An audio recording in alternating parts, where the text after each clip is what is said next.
The BJP's slew of welfare schemes as the Prime Minister turns 73 in a massive OBC outrage. The Prime Minister launches a Vishwakarma scheme that he had announced on the ramparts of the Red Fort on Independence Day. The Prime Minister inaugurates a mega convention centre, the Yashobhumi Centre, in the national capital.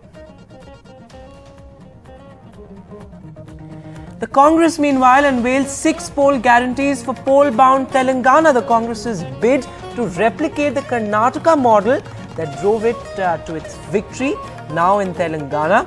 Sonia Gandhi says, "It's my dream to see the Congress in power in Telangana." But over Telangana Day, parties split wide in the poll-bound state. It's the BJP versus the BRS versus the AIMIM over Telangana Day. Amit Shah on the campaign trail slams at Telangana party, says no government in the past 75 years marked or celebrated the Telangana Liberation Day because of vote bank politics.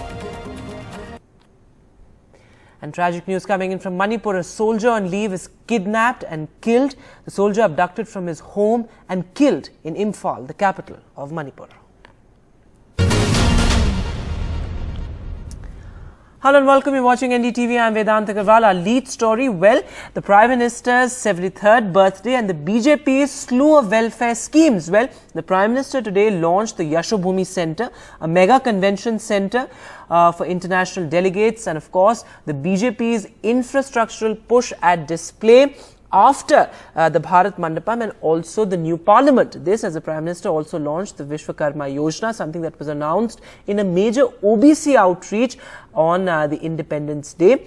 The Prime Minister also launched a new and extended metro line for the airport here in the national capital, and a game-changer scheme, the Ayushman Bhav Health Scheme as well, something that's being seen as a politically crucial scheme. But of course, I mean, all these launches and announcements, the most crucial is the Vishwakarma Yojana, that of course is a massive outreach to the OBC community in the run-up to crucial state elections and 2024. मेरे परिवारजनों, अगर आप अपना कारोबार बढ़ाना चाहते हैं तो शुरुआती पूंजी की दिक्कत ना आए, इसका भी ध्यान सरकार ने रखा है। इस योजना के तहत विश्वकर्मा साथियों को बिना गारंटी मांगे, जब बैंक आपसे गारंटी नहीं मांगती है तो आपकी गारंटी मोदी देता है। बिना गारंटी मांगे 3 लाख रुपए तक का कर्ज मिलेगा, आपको ऋण मिलेगा। और यह भी सुनिश्चित किया गया है कि इस ऋण का ब्याज बहुत ही कम रहे। सरकार ने प्रावधान ये किया है कि पहली बार में अगर आपने की ट्रेनिंग हो गई, आपने नए टूल ले लिए, तो पहली बार आपको 1 लाख रुपए तक का ऋण मिलेगा। और जब आप ये चुका देंगे ताकि पता चलेगा कि काम हो रहा है, तो फिर आपको 2 लाख रुपया का ऋण और उपलब्ध होगा। In a significant move with several social and political undertones, Prime Minister Narendra Modi on Sunday launched the Vishwakarma Yojana. Anyone who works with hands and tools is a Vishwakarma, and the government will do everything it takes to uplift people who have been toiling hard to promote traditional skills. This is what he said. Incidentally, the occasion was also symbolic. It was the Prime Minister's 73rd birthday and also Vishwakarma Jayanti. The Prime Minister first offered his prayers to Lord Vishwakarma, who is seen as an architect of ancient Indian cities such as Dwarka and Indraprasth, the old name of Delhi.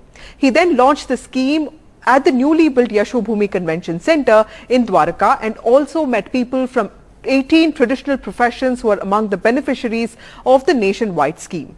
The cabinet recently had cleared the scheme with a budget of rupees 13,000 crore for the next 5 years. It is aimed at supporting traditional artisans, craftsmen and workers such as carpenters, blacksmiths, locksmiths, goldsmiths, potters, sculptors, cobblers, toy makers, washermen, tailors and others who are generally in family-run occupations.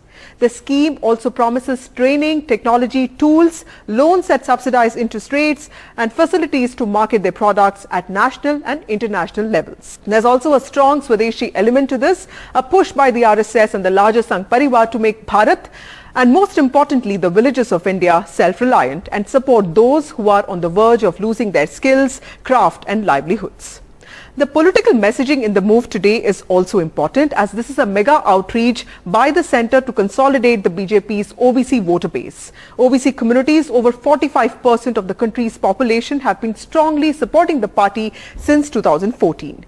Prime Minister Narendra Modi himself hails from this community, and the party has particularly been focused on consolidating the non-asset owning, non-feudal, numerically significant OBC communities that have been left out by regional parties that focus on identity politics, with one or two communities as their mainstay. The BJP has also been harping on the moves it has made for the OBCs, including giving a constitutional status to OBC Commission, increasing the community's representation in the cabinet to almost 27 now, decisions such as 27% reservation in NEET, and also the G. Rohini Commission to subcategorize the OBCs.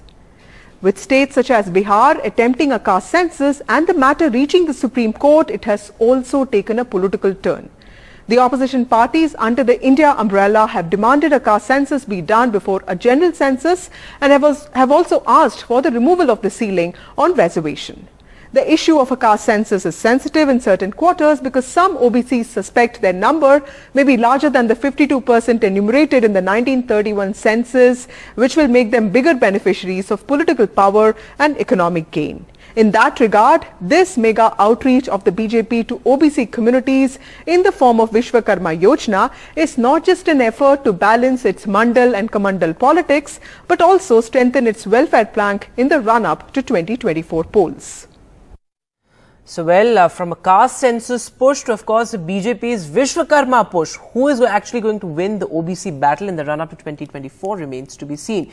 But moving now to tragic news coming in from Manipur. An army soldier was killed after being kidnapped from his home in a village in Manipur. Sepoy Serto Thangthangkom, who was on leave, was kidnapped from his home in Imphal West district on Saturday. Well, his body was found this morning. He was kidnapped by unidentified armed men from his home around 10 a.m. on Saturday, and according to his 10-year-old son, who was the only eyewitness to the crime, 3 men entered their home while his father and he were working on the porch. Well, so this is a clear indication of how violence still continues in Manipur, and isolated incidents of violence are still being reported. The situation on the ground still sensitive and volatile. Moving now to our special focus on NDTV. How is militancy actually resurfacing in South Kashmir? Well, 5 days and counting, the encounter, the anti-terror operation in Anantnag still continues, and it's an extremely uphill battle, a challenging task for security forces given the challenging terrain and the extremely difficult topography. How difficult it is, and what does it mean actually in the larger context of resurfing militancy? Nazir Masoodi has this report.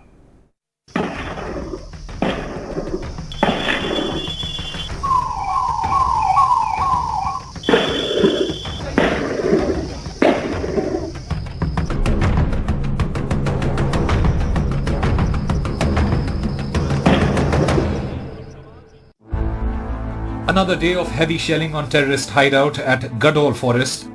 But even after 5 days of massive operation, there is no breakthrough against terrorists who appear to be well entrenched in these alpine forests. Drone attacks, mortar shells, rockets, explosives and heavy gunfire is consistently used against target area. Security forces are making every effort to pin down heavily armed militants who appear to be well entrenched in this Gadol forest. This is jungle warfare, and the militants hold up appear to be well trained and having enough weapons and also food to sustain all these days. So we have to see how long this operation will continue. So what's helping terrorists survive and hold the ground for so long in the face of a massive assault? As thousands of troops, including para-commandos, are engaged in this intense operation to hunt down a few terrorists, lesson learnt in Pir Panjal may provide some answers. On April 20th, an army truck was attacked by terrorists in Poonch. They used steel-core bullets that were designed to be armor-piercing. After killing 5 army jawans, terrorists set the military truck on fire and also filmed the whole attack with body cams. They also decamped with the weapons of fallen soldiers and disappeared in forests.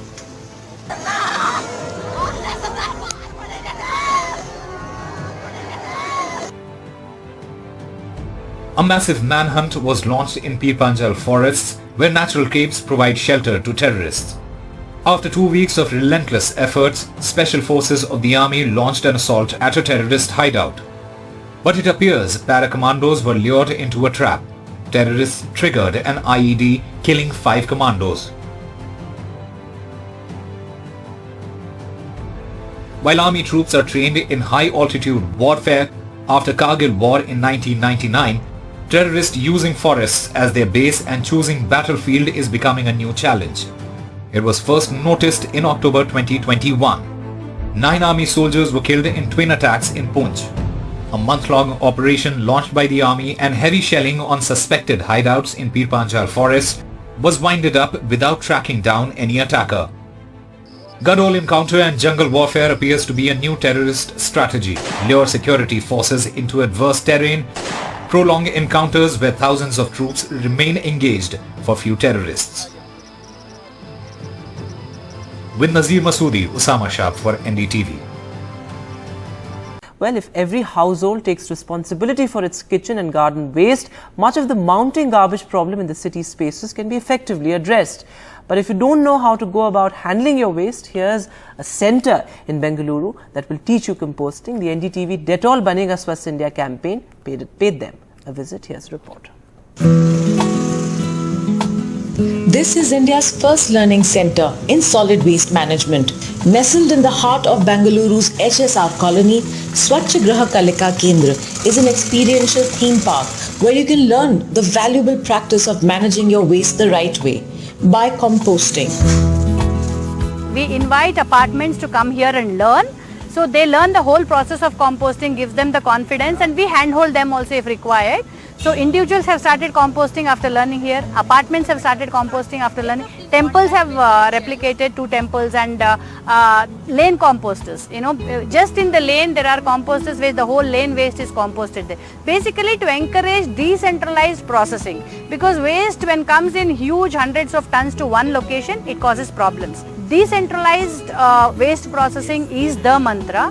For that to happen, we need learning centers like this to give confidence to people that you can compost in your balconies. If you don't have, you can compost on your terrace, everywhere. The larger vision of Swachhagraha campaign is to reduce the burden of waste on landfills and to encourage individuals to start a green spot through compost. The vision also aims to inspire individuals to contribute their time towards greening their city, their apartment complex, their home. Our intent is to divert the waste, the precious kitchen waste going to the landfill. If we can divert it from the landfill, convert it into compost, there is the trees in the park, the trees on the road are all starving and hungry for this organic matter.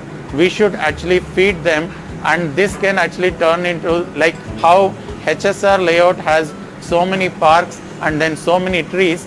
Every ward can have, and it can be fed with the compost made from the city's kitchen waste. We need to actually allocate some time for the social work. There is a need for more and more volunteers. We need to allocate some time for the society.